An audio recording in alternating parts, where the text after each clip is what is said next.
The Nobel Peace Prize and President Obama. He seemed as surprised as almost anybody that he won it. But how has the media reacted? With us now, as she always is at this time on Sundays, author and journalist Liz Trotta. Good morning, Liz. Morning, Eric. Well, when I first heard about it, I thought of you right away. Because I knew you were, man, I would say she's going to go after them on Sunday. She's going to wake us all up. Woo! Well, you know, every week you and I must say, take pleasure in pointing out the left-wing bias of the major media outlets. And really, this past week, our job has been done for us because it's really the supporters of Obama, his left-wing supporters, who are aghast at the awarding of this prize.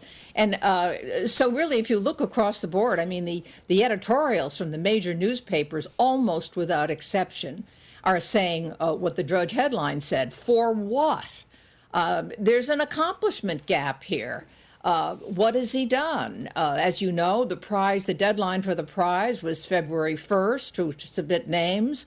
He took office January 20th. That's 12 days as president. So is this a prize given as a sort of down payment on doing what the Nobel Prize Committee thinks is the right thing to do? Well, you know, he said in his statement in the Rose Garden that he's deeply humbled, that he is surprised. I mean, he admits it himself that he's surprised, and he sees it less of a recognition of his accomplishments, says the president, as a call to action. So he admits, look, you got 172 other people. 172 were nominated, including Chinese dissidents, a brave Afghan activist who's out there.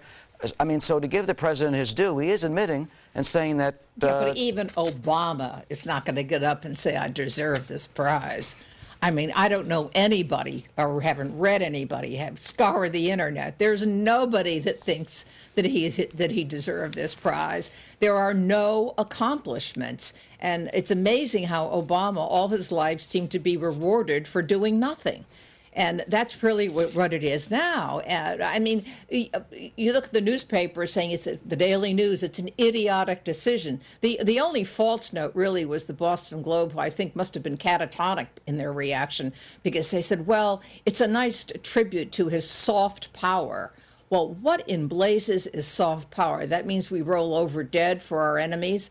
But the philosophical reasoning behind this from the Nobel Committee, that here's a guy, Obama, who plays into their global worldview. In other words, America is no longer an exceptional country. It's no longer a beacon of freedom. It's just lumped in with this nice global mess of nations, most of whom don't know what they're doing, as I think you would attest to. Well, that's interesting. You raise a point. I mean, it's the Norwegian parliament chooses the folks who nominate and who actually vote on this. 2 members of the Labour Party, 1 from the socialist left, 1 conservative, and 1 from the right-wing Progress Party. So you see it as more of like a European do-gooding type of view of the world. That's the reason why they awarded this to him. Well, yes, and you know, on the whole subject of prizes, Eric, most of these prizes are given by liberals to liberals, and I even include the Pulitzer in that. So it's all meaningless. It's a big farce.